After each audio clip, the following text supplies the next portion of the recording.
ఢిల్లీ పేలుళ్లపై కేంద్రం సీరియస్గా ఉంది. ఇప్పుడు నెక్స్ట్ ఏం జరగబోతుందనే చర్చని మొదలుపెట్టింది. ఆపరేషన్ సింధూర్ 2.0 తప్పదా? ఇదే చర్చ పెద్ద ఎత్తున జరుగుతోంది. పేలుళ్ల వెనుక పాకిస్తాన్ ఉగ్ర సంస్థల హస్తం ఉన్నట్లుగా ఇప్పటికే కన్ఫర్మ్ అయినట్లుగా తెలుస్తోంది. సాయంత్రం ప్రధాని నరేంద్ర మోదీ కీలక భేటీ నిర్వహించబోతున్నారు. భద్రతా వ్యవహారాల కేబినెట్ కమిటీతో మీటింగ్ ఉండబోతోంది. ఉగ్రవాదుల ఏరివేతకు మరొక ఆపరేషన్ ఉండబోతోంది అనే చర్చ నడుస్తోంది. భద్రతా దళాలకు కీలక సూచనలు చేసే అవకాశం ఉంది. పేలుళ్లకు కారణమైన వారిని విడిచిపెట్టేది లేదు అంటూ మోదీ వార్నింగ్ ఇస్తున్నారు. ఇప్పటికే మోదీ వార్నింగ్ ఇచ్చారు. అమిత్ షా సైతం దీనికి సంబంధించి చాలా ఘాటుగా స్పందించారు. ఎట్టి పరిస్థితుల్లోనూ ఇంత దారుణానికి కారణమైన వాళ్ళని వదిలిపెట్టేది లేదు అంటూ చెప్పారు. సో ఇప్పుడు కేంద్రం ఏం చేయబోతోంది? సింపుల్. ఇప్పుడు కేంద్రం ముందున్నటువంటి ఆప్షన్స్ ఏంటి అన్నప్పుడు, గతంలో మన త్రివిధ దళాధిపతులు, అలాగే మన కేంద్ర హోంమంత్రి, మన కేంద్ర రక్షణ మంత్రి రాజ్నాథ్ సింగ్ కానీ, హోంమంత్రి అమిత్ షా కానీ, ప్రధాని మోదీ కానీ, త్రివిధ దళాధిపతులు కానీ ప్రతి ఒక్కళ్ళు చెప్పింది ఒకటే మాట. మరొకసారి భారతదేశానికి ఏ చిన్న నష్టం జరిగినా, ఏ ఉగ్రవాద చర్య జరిగినా, బోర్డర్లో ఏ కాల్పులు జరిగి మా సైనికుల ప్రాణాలు తీసినా, ఏ చిన్నపాటి ప్రొవొకేషన్ మీ సైడ్ నుంచి ఉన్నా సరే అది యుద్ధ చర్యగా మేము భావిస్తాం. అది ఉగ్రవాద చర్య అయినా సరే, సైనిక చర్య అయినా సరే, ఏదైనా సరే అది యుద్ధ చర్యగానే మేము భావిస్తాం. ఆ తర్వాత మీ సంగతి తేలుస్తాం, మీ అంతు చూస్తామంటూ వార్నింగ్ ఇచ్చారు. సో ఇంతకు మించిన ఆప్షన్స్ ఏమున్నాయనే చర్చ ఇప్పుడు జరుగుతుంది. ఇప్పటికే సింధు జలాలతో కట్టడి చేశాం. మరోవైపు పాకిస్తాన్ కుట్ర ఈ దాడి వెనక ఉందంటూ తెలుస్తోంది. ఉగ్రవాదుల పనిగా తెలుస్తోంది. ఉగ్రవాదుల మూలాలు ఎక్కడున్నాయనే ప్రశ్న వచ్చినప్పుడు పాకిస్తాన్ బంగ్లాదేశ్ వైపే వేలు చూపిస్తున్నటువంటి పరిస్థితి. ఇప్పుడు శ్రీనగర్లో ప్రభుత్వ మెడికల్ కాలేజ్లో అక్కడ పారామెడిక్గా ఉంటూ ఒక మౌల్వీగా పనిచేస్తున్నటువంటి ఆ వ్యక్తి ఇర్ఫాన్ ఆఫ్ఘనిస్తాన్తో సంబంధాలు కలిగి ఉన్నాడంటూ తెలుస్తోంది. ఆఫ్ఘనిస్తాన్లో కొందరితో అక్కడ ఉన్నటువంటి విద్యార్థులతో మాట్లాడించే వాళ్ళని, వాళ్ళ భావజాలాన్ని నూరిపోసే వాళ్ళంటూ తెలుస్తోంది. అంటే ఓ పక్క పాకిస్తాన్తోనూ మరో పక్క ఆఫ్ఘనిస్తాన్తోనూ ఉగ్రవాదులకి సంబంధాలు ఉన్నాయనేది క్లియర్గా తెలుస్తోంది. మరోవైపు వైట్ కాలర్ నేరగాళ్లలాగా వైట్ కాలర్ ఉగ్రవాదులు ఇప్పుడు తయారవుతున్నారు. మనం నమ్మలేం. వాళ్ళందరూ డాక్టర్లు గానో, టీచర్లు గానో, లెక్చరర్లు, లేకపోతే లెక్చరర్స్ గానో. ఇప్పుడు కాలేజ్లో మెడిక్గా పనిచేస్తున్నాడు అతను. మరికొంతమంది డాక్టర్స్ లేదంటే ఇంజనీర్స్గా ఉండే అవకాశం ఉంది. ఏ డిపార్ట్మెంట్లో ఉన్నారో, ఎక్కడెక్కడ ఉన్నారో తెలీదు. మన తిండి తింటూ, మనం ఇచ్చిన డబ్బులతో చదువుకొని, మనం ఇచ్చిన డబ్బులతో బ్రతుకుతూ, మన దేశంలో బ్రతుకుతూ మన మీద కుట్రలు చేస్తున్న వాళ్ళు, తల్లి పాలు దాగి రొమ్ము గుద్దే వాళ్ళంటే వీళ్ళే. ఇంతకంటే దుర్మార్గులు ఇంకెవరుంటారు? వీళ్ళని ఏరివేయాలంటే ఏం చేయాలి? మరొక ముఖ్యమైన విషయం ఇక్కడ మనం గమనించాలి. పాకిస్తాన్ మీద యుద్ధం చేశాం, పాకిస్తాన్ ఏదో దెబ్బ కొట్టాం, ఇక బ్రతుకు జీవుడు అంటూ మన కాళ్ళ మీద పడితే చివరికి వదిలేసాం, ఇక మన వైపు చూడాలంటే భయపడతారు, మనల్ని ఏదైనా చేయాలంటే భయపడతారు అనుకున్నాం. కానీ పరిస్థితి అందుకు భిన్నంగా కనిపించలేదా మీకు?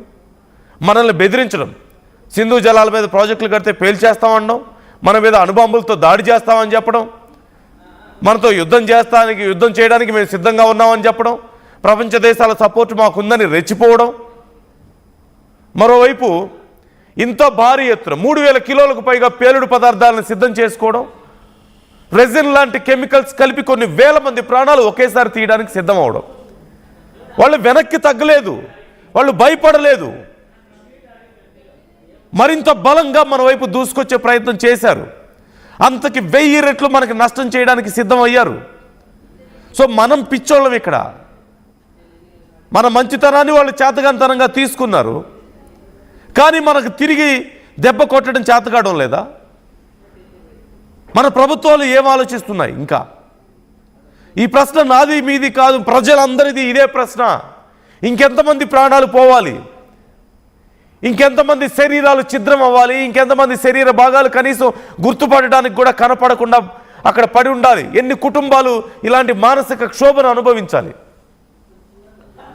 వాళ్ళ కుటుంబ సభ్యుల కనీసం శరీర భాగాలు దొరక్క, కనీసం గుర్తుపట్టలేక ఇంకెంత క్షోభ అనుభవించాలి? పహల్గామ్ ఘటన మనం చూసాం. బట్టలు ఉప్పతీసి ఏ కులం ఏ మతం అని అడిగి కుటుంబ సభ్యుల ముందు, భార్య ముందు, చిన్న పిల్లల ముందు, వాళ్ళ భర్తల్ని, తండ్రుల్ని పాయింట్ బ్లాంక్ రేంజ్లో కాల్చి ప్రాణాలు తీశారు. ఇంకెంత ఓపిక పట్టాలి? రెజిన్ లాంటి కెమికల్ని కలిపి కొన్ని వేల మంది ప్రాణాలను ఒకేసారి తీయడానికి ప్రయత్నించారు. ఒక చిన్న శాంపిల్ ఢిల్లీలో జరిగింది, ఒక చిన్న శాంపిల్ మాత్రమే. 100లో 1% కూడా లేదు వాళ్ళు ప్లాన్ చేసిన దాంట్లో. Our intelligence bursted their plans. మన ఇంటెలిజెన్స్ వాళ్ళ ప్లాన్స్ని భగ్నం చేసింది కాబట్టి ఇలా జరిగింది. It's less than 1%. ఒకవేళ ఆ 3000 కిలోలకు పైగా, సుమారుగా ఇప్పటికి దొరికింది 3300 కిలోలు, ఇంకా ఎక్కువ దొరికిందని కూడా అంటున్నారు. అంత పేలుడు పదార్థాన్ని ఉపయోగించగలిగి ఉంటే, ఈ రెజిన్ లాంటి కెమికల్స్ని వాళ్ళు అనుకున్న స్థాయిలో ఉపయోగించగలిగి ఉంటే, కొన్ని పట్టణాలు, ఇంకా ఇన్ఫ్యాక్ట్ చెప్పాలంటే దేశంలో ఏ ఒక్క నగరం కూడా మిగిలి ఉండేది కాదు, ముఖ్యమైన నగరం. అంత ఇంపాక్ట్ ఉండేది. ఇంకా ఎందుకు క్షమించాలి మనం? ఇంకా ఎందుకు ఈ ఓపిక పట్టాలి? మోదీ ఏమంటున్నారో ఒకసారి చూద్దాం. आज मैं यहां बहुत भारी मन से आया हूं।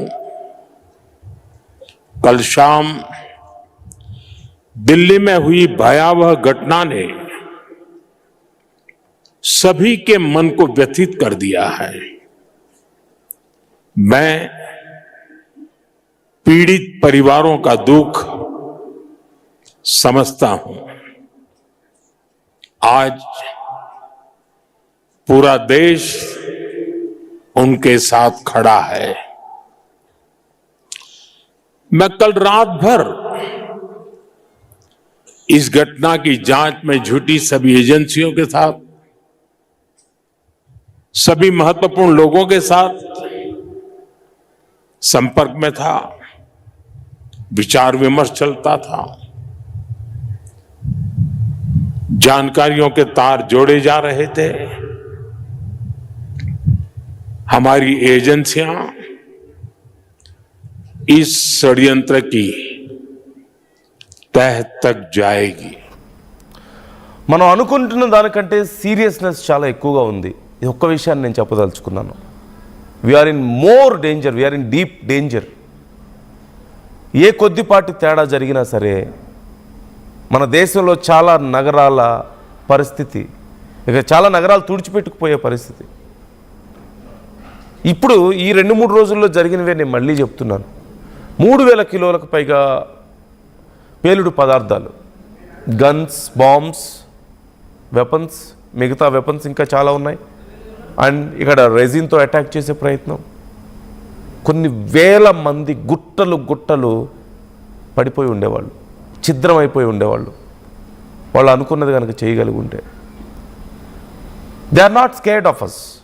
ఇన్ఫ్యాక్ట్ మనమే భయపడుతున్నామేమో మొదలుపెట్టింది పూర్తి చేయడానికి, మనమే వెనకడుగు వేస్తున్నామేమో. But they are not. వాళ్ళు ప్రతి చోట ఉన్నారు. దేశం బయట కాదు, ఎక్కడో పాకిస్తాన్లో కూర్చొని లేరు, బంగ్లాదేశ్లో కూర్చొని లేరు, మనతోనే ఉన్నారు, మన పక్కనే ఉన్నారు. మనకి వైద్యం చేస్తున్నారు, వైద్యం పేరుతో మన డబ్బులు దోచుకుంటున్నారు బలంగా అవ్వడానికి. ఏ డిపార్ట్మెంట్స్లో ఉన్నారో కనీసం కనిపెట్టడం కష్టం. మన దేశంలోనే ఎన్నో మతపరమైనటువంటి ప్రాంతాల్లో వాళ్ళు కాచుకొని ఉన్నారు, వాళ్ళని ఇన్ఫ్లుయెన్స్ చేస్తూ. ఇది నిజం కదా? డాక్టర్లు వాళ్లే ఉండి, టీచర్లు వాళ్లే ఉండి, లెక్చరర్స్ వాళ్లే ఉండి, ఇంజనీర్స్ వాళ్లే ఉండి, మతపరమైనటువంటి ప్రాక్టీసెస్ చేసే ప్రాంతాల్లో వాళ్లే ఉండి